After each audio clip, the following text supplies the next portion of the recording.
Welcome to the channel, welcome to the workshop. I'm going to do a quick review today, hopefully. I picked up a new soldering iron. I have this one, this big Clark one,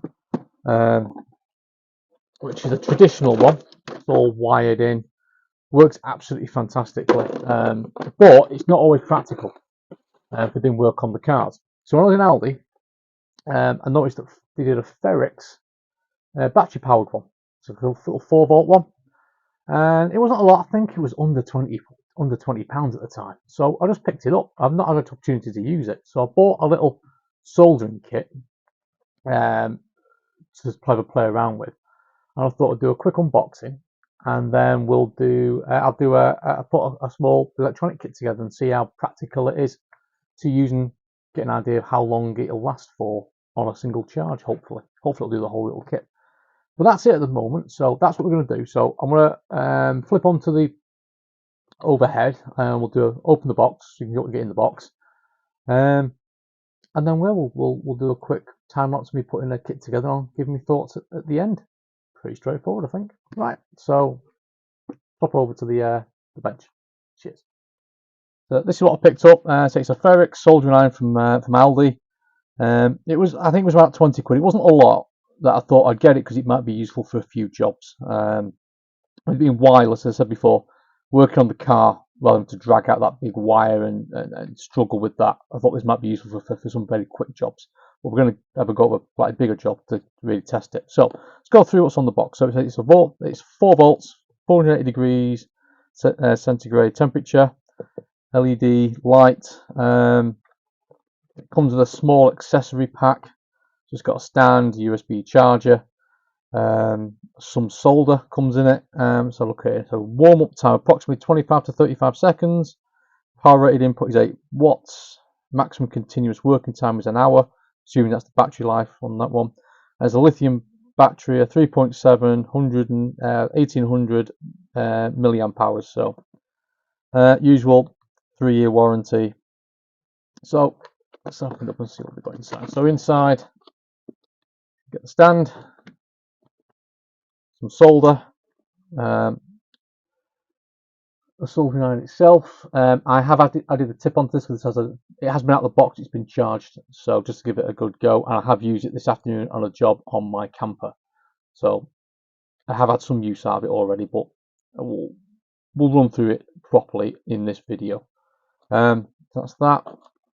It comes with a bit of a sponge for cleaning the tip, and what have we got? Warranty details and a soldering iron book, instructions, probably troubleshooting and things in here. Yeah, some troubleshooting, battery indicator levels, things like that.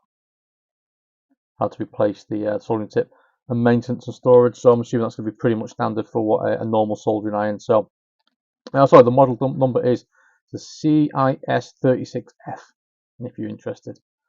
Recommended charging voltage 5 volts at 1.7 amps. It is a USB-C charger. This is the one that came with it, so it's quite a good cable. Yeah, so have a quick shufty. So power it on, press and hold. Get the battery indicator that's here, so it's fully charged. Now I didn't realise this when I first picked this up. I thought it would just switch on, but it doesn't. What you have to do is there's a light, like a very light touch switch on the side. And when you touch it, it might even work off your fingerprint. If you get anywhere near it, it turns on. As soon as the lights come on, this light comes on in red, showing it's warming up. And within, say, a few seconds, it goes green. And this thing is ready for soldering. So it's a pretty quick, but as soon as you take your finger off it, it turns itself off. So unlike I'm just cleaning the tip of that. So unlike a conventional soldering iron, this will not stay on permanently, so you can just grab it every time. So there's going to be some stopping and starting on it, probably to try and save the battery life. But it's relatively light. I must admit, it's quite light and easy to use. Obviously, you're quite close to the tip as well, like a normal one where you've got the long shaft down to the soldering tip. But yeah, I'm quite impressed with it so far. So, should you go anywhere near this, it turns on. So you're not having to push the button in all the time. You're just literally holding it like you would a pen or something. I don't know. So it's like you would do a pen almost. It's fits quite nicely. So comes with its stand, metal lined, and it just slots in and stands there. So what have I got to test this on? Well, let's get these out of the way. I've got a little dice kit. It's a randomised dice electronic kit. Quite a few components. And I thought it would be a good one to test this and see if it's worth using it on something like this, or it's more specific for larger wiring and emergency quick jobs in areas that are difficult to get to.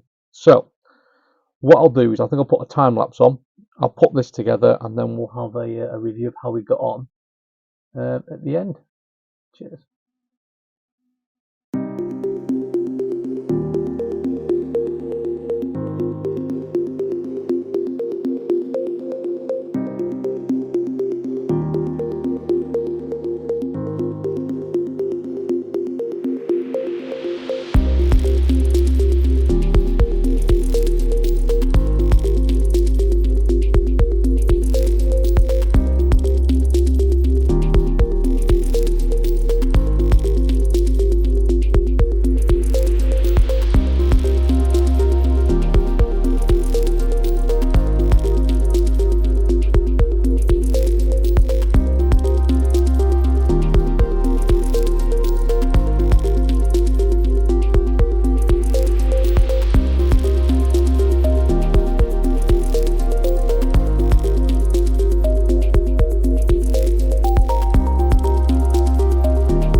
So it's all put together. Is it working properly? No, it's got a couple of faults on it, but that wasn't the reason for doing this.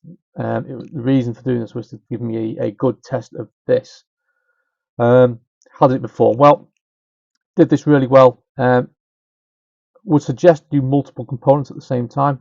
It just meant the heat on the tip was kept longer and more consistent rather than to heat it up every time. The only problem I've had with it was the on-off button. It's a long hold to turn it on, as you can see. But if that's in there and you pick this thing up and you don't go here, you go there and you just even glance it, it turns it off. Which means you're going to have to then long hold, turn it on. Then you're going to have to then do the heat up the tip. So it can delay you a little bit. In terms of power usage, I've been using this pretty much for this project, which probably took about half an hour or so to put together. I've lost 1 bar on here, so what they say is a good use for an hour's worth. Yeah, I can recommend. I can definitely see that.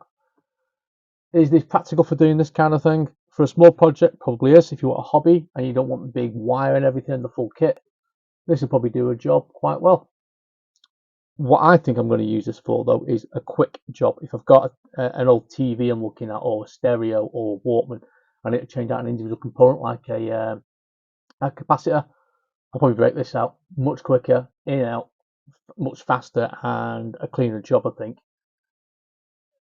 The main thing I can see this being used for, and I've already used it on my camper van this afternoon, is working on a vehicle. Because you haven't got that big wire running around and restricting what you can do and trying to get it next to you when you're on your back.